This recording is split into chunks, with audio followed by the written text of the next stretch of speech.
Good afternoon students. कला विज्ञान वाणिज्य महाविद्यालय बदनापूर गृहविज्ञान विभाग म्हणजे होम सायन्स या विषयाचा BA द्वितीय वर्षाची तासिका घेण्यासाठी आपण या ठिकाणी जमलेलो आहोत. आजच्या या तासिकेमध्ये म्हणजे आपण BA द्वितीय वर्ष गृहविज्ञान विषय आणि सेमिस्टर तिसरा याची तासिका या ठिकाणी घेतो आहोत. थर्ड सेमिस्टरचा पेपर नंबर 6 जो आहे तो आहे वस्त्रशास्त्र. त्याच्यामध्ये आपल्याला वस्त्र तंतूपासून म्हणजे तंतूपासून ते कापड निर्मितीपर्यंत किंवा कापडापर्यंत कापड बनण्यापर्यंत जो काही जो काही प्रोसेस जी काही प्रक्रिया त्या तंतूवरती केली जाते त्या सगळ्याचा अभ्यास जो आहे तो आपल्याला या पेपरमध्ये करायचा आहे. या पेपरचं सिलेबस हे आपण यापूर्वीच बघितलेला आहे आणि याच्यामध्ये आपण युनिट पहिला जो आहे तो युनिट पहिला आपण सुरू केलेला आहे. तर हा युनिट पहिला जो आहे तो म्हणजे वस्त्रतंतूची मूल तत्वे म्हणजे basics fundamental of fibre, fundamentals of fibre. तर वस्त्रतंतूची मूलतत्वे काय आहेत म्हणजे याच्याशी संदर्भित असणारा हा युनिट आहे आणि या युनिटमध्ये आपल्याला वस्त्रतंतूची पहिल्यांदा ओळख करून घ्यायची आहे आणि त्याच्यानंतर आपल्याला वस्त्रतंतूचे वर्गीकरण बघायचे. तर याच्या पूर्वीच्या तासिकेमध्ये आपण वस्त्रतंतूची ओळख ही करून घेतलेली आहे. तरीही या ठिकाणी आपण थोडक्यात त्याचा आढावा घेऊया की सगळेच तंतू म्हणजे जसं उदाहरणार्थ कापूस आहे तर कापसापासून जे काही धागे बनतात किंवा जो काही तंतू बनवला जातो ते सगळेच कापड निर्मितीसाठी वापरले जात नाहीत. तर मग कापड निर्मितीसाठी कोणता तंतू वापरला जातो, मग त्याच्यामध्ये कुठल्या गुणधर्मांची आवश्यकता असते, त्याच्यामध्ये काय कॅपॅसिटी असावी लागते की जेव्हाच आपण त्या तंतूला वस्त्रतंतू म्हणू शकतो. तर असे जे काही गुणधर्म आहेत मग त्याच्यामध्ये प्रायमरी आणि सेकंडरी म्हणजे प्राथमिक आणि दुय्यम असे गुणधर्म आहेत जे त्या तंतूमध्ये असले पाहिजे तेव्हाच त्या तंतूपासून वस्त्राची निर्मितीही केली जाऊ शकते आणि म्हणून अशाच तंतूला वस्त्रतंतू असं म्हटलं जातं. म्हणजे निर्माण झालेल्या सगळ्याच तंतूंचा उपयोग हा वस्त्र निर्मितीसाठी होऊ शकत नाही. म्हणून ज्याच्यामध्ये प्रायमरी किंवा सेकंडरी असे गुणधर्म असतात त्याच तंतूचा उपयोग जो आहे तो वस्त्रतंतू म्हणून केला जातो. म्हणून आता सुरुवातीला ही ओळख आपली आता कन्फर्म झालेली आहे की वस्त्रतंतू कशाला म्हटलं जातं. मग असे जे तंतू आहे मी एक उदाहरण दिलं तुम्हाला कॉटन किंवा कापूस याचं. आता अशा बऱ्याचशा तंतू आहेत की जसं प्राणीचे तंतू आहेत, वनस्पतीचे तंतू आहेत. मग आता कसे आयडेंटिफाय करायचे किंवा कसे डिफाईन करायचे, त्याला कसं ओळखायचं किंवा त्याला कशा पद्धतीने त्याची हे स्ट्रक्चर किंवा त्याची ओळख ही आपल्याला कशा पद्धतीने होईल. तर याच्यासाठी मुळात आपल्याला तंतूचं वर्गीकरण जे आहे ते वर्गीकरण आपल्याला माहिती करून घेणं आवश्यक आहे. मग आता हे तंतूचं वर्गीकरण कसं आहे किंवा कशा पद्धतीने हे वर्गीकरण केलं जातं. तर मुळात तंतूचं वर्गीकरण हे 2 पद्धतीने केलं जातं. एक म्हणजे तो तंतू आपल्याला कशापासून मिळतोय, त्याचा स्रोत काय आहे याच्यावरून एक तर तंतूचं वर्गीकरण केलं जातं आणि दुसरं तंतूचं वर्गीकरण जे आहे ते तो तंतू तयार करताना त्याच्यासाठी काय वापरलं जाते म्हणजे त्याच्यामध्ये कुठल्या रासायनिक पदार्थाचा किंवा कुठल्या घटकाचा उपयोग केला जातो याच्यावरनं एक वर्गीकरण केलं जातं. तर आपल्याला दोन्ही वर्गीकरण या ठिकाणी बघायचे. तर आज आपण सुरुवातीला या ठिकाणी तंतूचं जे वर्गीकरण आहे म्हणजे आपल्याला ज्या स्वरूपामध्ये हे तंतू उपलब्ध होतात त्या स्वरूपानुसार आपण आता याचं आधी वर्गीकरण करणार आहोत. तर जिथं उपलब्धतेनुसार म्हणजे तंतूच्या उपलब्धतेनुसार असणारं हे वर्गीकरण आहे. तर हे वर्गीकरण मुळात 2 पद्धतीने केलं जातं. पहिलं म्हणजे नैसर्गिक तंतू आणि दुसरं म्हणजे कृत्रिम तंतू, त्यालाच मानव निर्मित तंतू म्हटलं जातं.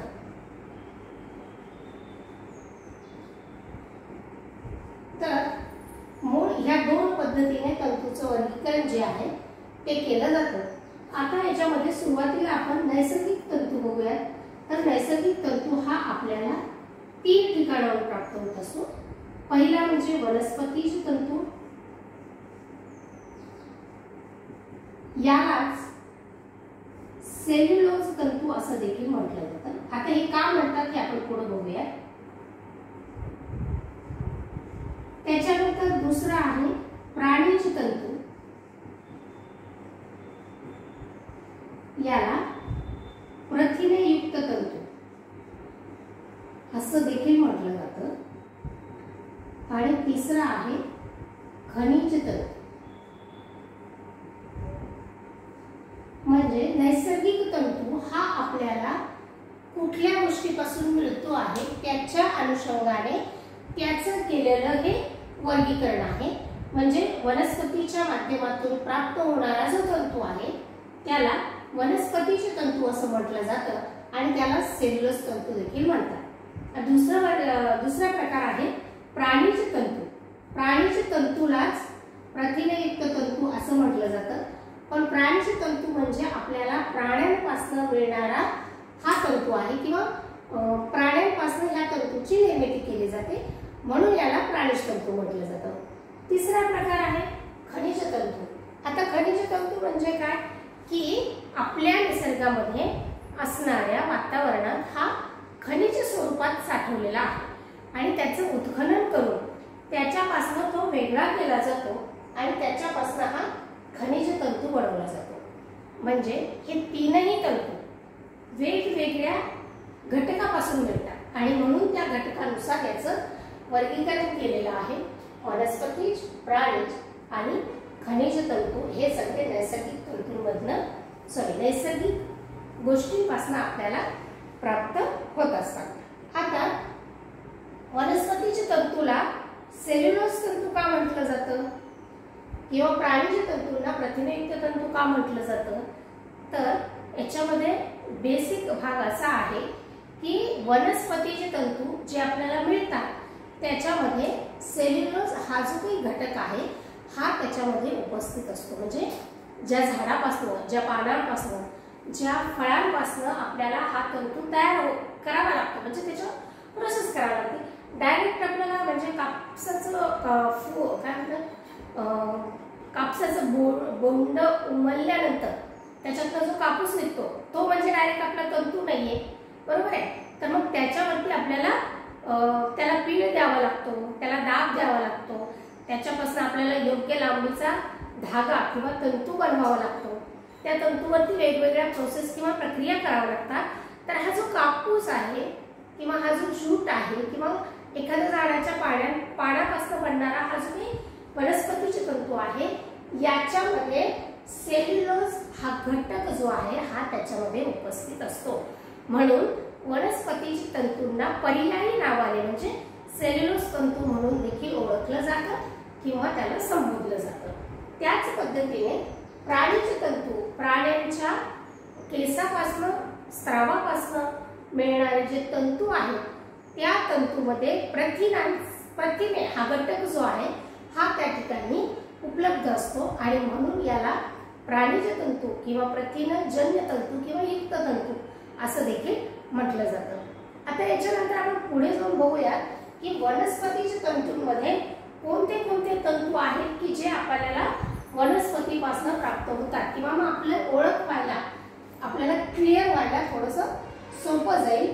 तर याच्यामध्ये पहिला आहे सुती,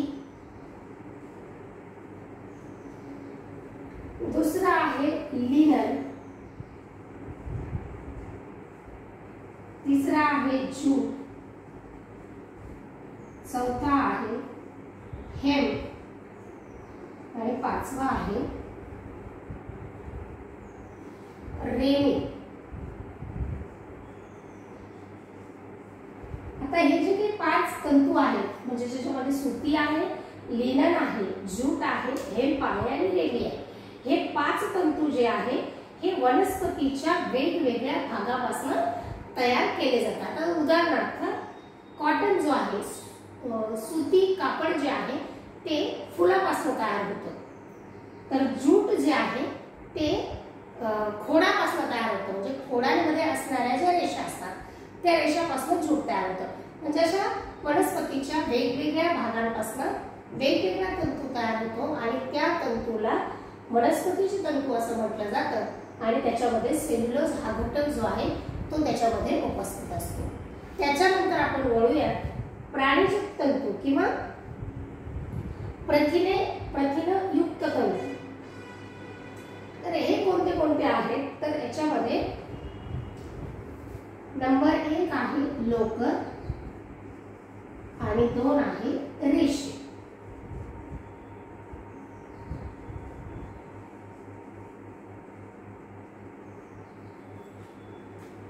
तर लोकर आणि रेशे हे जे 2 तंतू आहेत हे नैसर्गिक जे तंतू आहेत ते आपल्याला प्राण्यांच्या केसापासून किंवा अळीच्या स्त्रावापासून तयार होणारे हे 2 तंतू आहेत. लोकर म्हणजे मेंढ्यांच्या अंगावर असणारी जी केस आहेत त्या केसांना एकमेकात गुंफून तयार केलेला तंतू म्हणजे लोकर, ज्याला आपण उलन असा शब्द वापरतो. आणि याचे जे कपडे आहेत हे साधारणपणे आपण हिवाळ्यामध्ये म्हणजे थंडीपासून स्वतःच्या शरीराचं संरक्षण करण्यासाठी आपण वापरतो. कारण की लोकरीमध्ये एक गुणधर्म आहे उबदारपणा देण्याचा, म्हणजे ऊब देण्याचा, गरमी देण्याचा हा जो काही गुणधर्म आहे लोकरमध्ये, त्याच्यामुळे आपण हे कपडे थंडीच्या दिवसामध्ये वापरतो. त्याच्यानंतर हा जो काही तंतू आहे हा आहे रेशीम. आता हा जो काही रेशीम तंतू आहे हा कसा तयार होतो, तर विशिष्ट जातीच्या ज्या आळ्या असतात त्या आळ्यांच्या स्त्रावापासून, म्हणजे त्या जो स्त्राव सोडतात त्या स्त्रावाला त्या स्वतः भोवती गुंफत जातात किंवा फिरवत जातात आणि त्याच्यापासून एक कोश तयार होतो. आणि मग हा जो काही कोश आहे याच्यावरती प्रक्रिया करून त्याला पाण्यामध्ये स्वच्छ धुवून उकळून त्याच्यापासून रेशीम धागा जो आहे, तंतू जो आहे तो वेगळा केला जातो. तर अशा पद्धतीने प्राणीचे तंतू जे आहेत ते प्राण्यांच्या स्त्रावापासून किंवा केसापासून तयार केले जातात आणि हे निसर्गामध्ये उपलब्ध असतात. म्हणून याला नैसर्गिक तंतू म्हटलं जातं. आणि प्राण्यांपासून मिळतात म्हणून याला प्राणीज तंतू म्हटलं जातं. आणि हे प्राणीज तंतू प्रथिनजन्य तंतू आहे, कारण की या दोघांमध्येही प्रथिन हा घटक जो आहे तो त्या ठिकाणी उपस्थित असतो. त्याच्यानंतर आहे खनिज तंतू. खनिज तंतू याच्यामध्ये एकच तंतू येतो, ॲस्बेस्टॉस.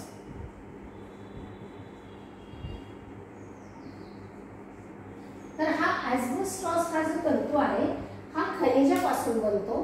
तर खनिज स्वरूपामध्ये आपल्या जमिनीच्या आतमध्ये खडक स्वरूपामध्ये ह्या तंतूचा साठा असतो आणि हा तंतू तिथनं आपल्याला प्राप्त होतो आणि याच्यापासून मग नंतर वस्त्र निर्मितीची क्रिया ही त्याच्यावरती केली जाते. आणि मुळात पाहता ॲस्बेस्टॉस हा जो तंतू आहे हा साधारणपणे फायर रेजिस्टन्स म्हणजे अग्निरोधक, म्हणजे अग्नीला रोखून ठेवणारा किंवा त्याच्या संपर्कात आला, त्याच्या सानिध्यात आला तरी तो जळून जात नाही आणि तो वितळून जात नाही. म्हणून साधारणपणे फायर ब्रिगेडमध्ये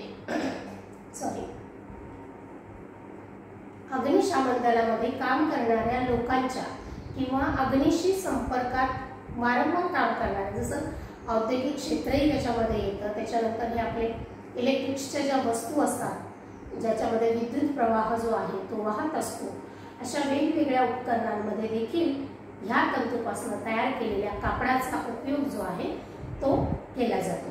तर अशा पद्धतीने नैसर्गिक तंतू जे आहेत आणि हे आपण आता या ठिकाणी बघितले.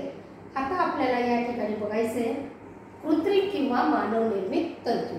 तर आता कृत्रिम किंवा मानव निर्मित तंतू याच्यामध्येही 3 प्रकाराने वर्गीकरण केलं जातं. पहिलं म्हणजे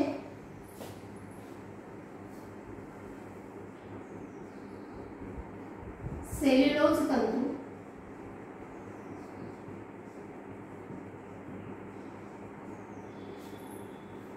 दुसरा प्रकार आहे असेल्युलोज सेल्युलोज तंतू,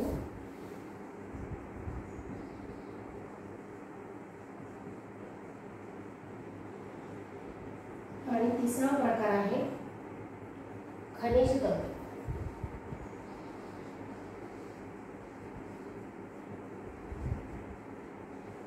आता इथे सेल्युलोज हा परत एकदा आपल्याला दिसतो आहे, म्हणजे प्राणीचे तंतू वनस्पतीचे तंतू हे सुद्धा सेल्युलोज तंतू आहेत आणि मानव निर्मित तंतूमध्ये सुद्धा सेल्युलोज तंतू हे असतात.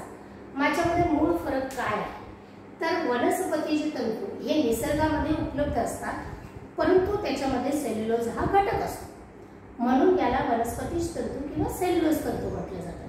पण मानव निर्मित तंतूमध्ये हा सेल्युलोज तंतू काय आहे तर हा तंतू तयार करताना म्हणजे बेसिकली हे तंतू मानव स्वतः निर्मिती करतो वेगवेगळ्या रासायनिक घटकांच्या मिश्रणातून.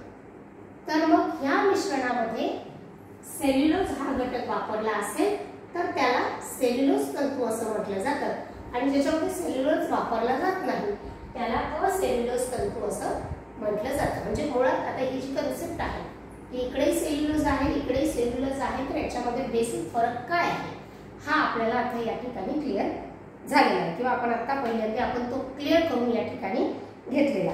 आता हे सेल्युलोज तंतू कोणते कोणते आहेत की जसं इथे बघितलं आपण की वनस्पती तंतूमध्ये हे तंतू येतात. तर मग हे सेल्युलोज कोणते कोणते आहेत तर रेयॉन, विस्कोज,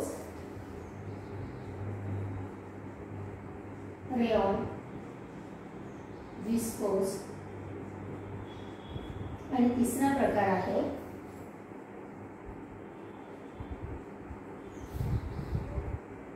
क्युप्रामोनियम.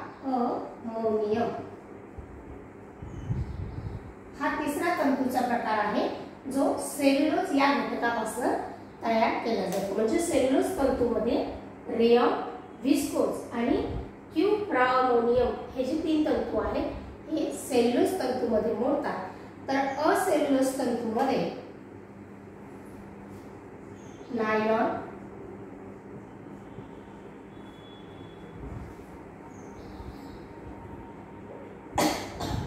पॉलिस्टर,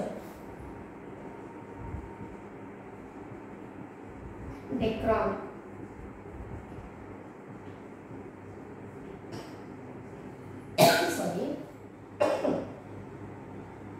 ॲक्रेलिक,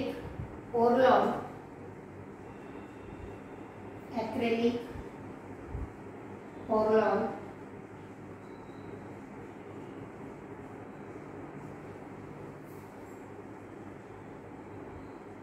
विनियॉन आणि ऑर्माइन. विनियॉन आणि ऑर्माइन हे 7 प्रकारचे जे तंतू आहेत हे असेल्युलोज तंतू आहे, म्हणजे ज्याच्यामध्ये सेल्युलोज या घटकाचा वापर केला जात नाही. तर त्या घटकापासून म्हणजे जे असेल्युलोज तंतू आहेत ते सेल्युलोज व्यतिरिक्त इतर घटकांपासून बनवले जातात आणि त्याच्यामध्ये नायलॉन, पॉलिस्टर, डेक्रॉन, ॲक्रेलिक, पोर्लॉन, विनियॉन आणि ऑर्माइन हे 7 तंतू आहेत जे असेल्युलोज तंतू आहेत. त्याच्यानंतर खनिज तंतूमध्ये सोने, चांदी,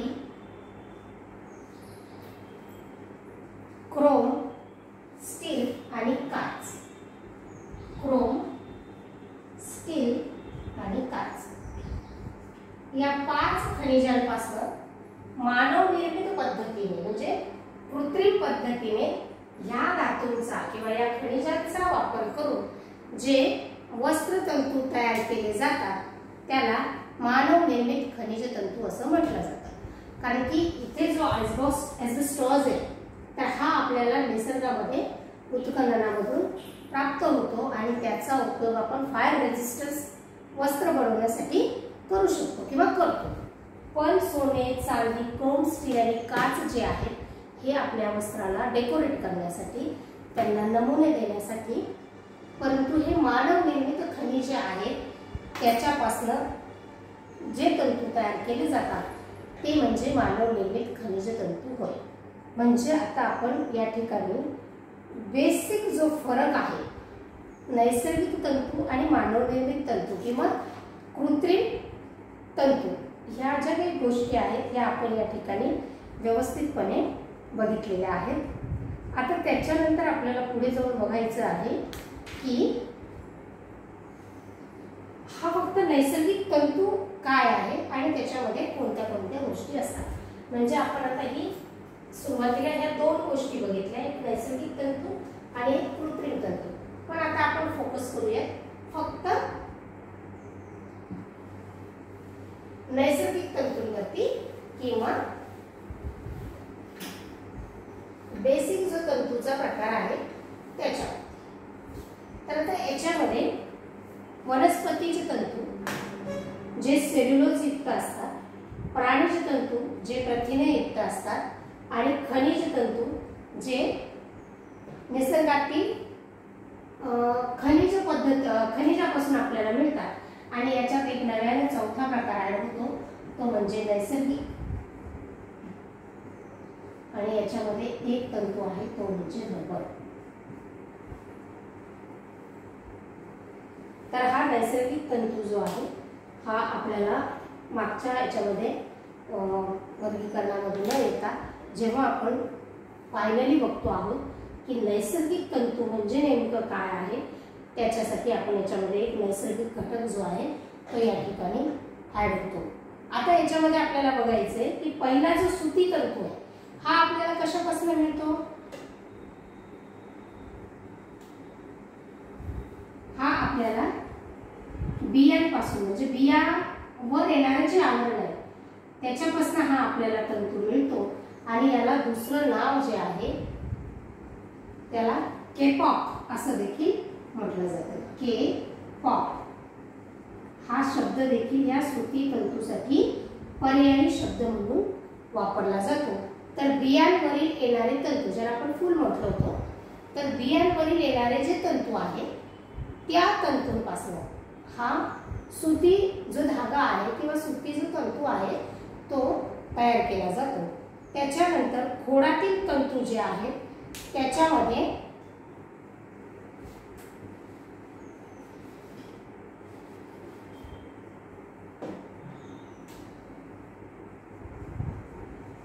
म्हणजे खोडांपासून किंवा खोडातील तंतू जे आहेत ते म्हणजे कोणते कोणते आहेत, तर ते म्हणजे आहेत बघा लिनन, जूट, रेन आणि हेम्प। लिनन, जूट,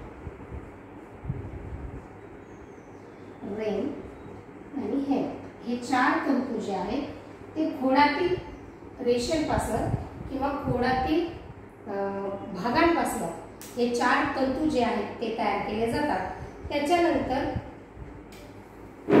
पानांपासून म्हणजे वनस्पतीच्या पानांपासून देखील तंतू तयार केले जातात। तर ते तंतू कोणते कोणते आहेत, तर ते दोन तंतू आहे, एक पिना आणि एक सीसर। पिना आणि सीसर। आणि त्याच्यातला चौथा भाग जो आहे तो म्हणजे फळांपासून,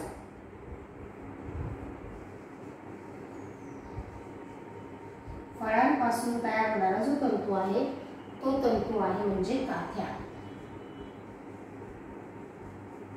तर वनस्पतीच्या तंतूंमध्ये हा तंतू कोणत्या कोणत्या भागापासून बनवला जातो आहे त्याच्यानुसार याचं वर्गीकरण जे आहे ते या ठिकाणी सांगितलेलं आहे। तर पहिलं म्हणजे वनस्पतीच्या बियांच्या वरती येणारं जे आवरण आहे त्याच्यापासून सुती तंतू बनवला जातो आणि यालाच केपॉक या पर्यायी नावाने देखील बोलवलं जातं। त्याच्यानंतर खोडातील तंतू म्हणजे झाडाचा जो खोड आहे या खोडाच्या आतमध्ये असणाऱ्या भागांपासून म्हणजे त्याच्यापासून जे तंतू तयार केले जातात त्याला लिनन, जूट, रेन आणि हेम्प हे तंतू जे आहेत ते वनस्पतीच्या खोडापासून तयार केले जातात। वनस्पतीच्या पानापासून पिना आणि सीसर हे जे दोन तंतू आहेत हे पानांपासून तयार केले जातात। तर फळांपासून तयार होणारा वनस्पतीचे तंतू म्हणजे काथ्या हा आहे।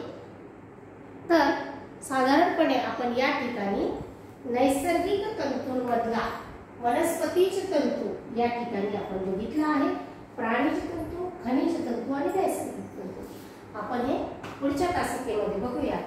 तोपर्यंत थँक्यू.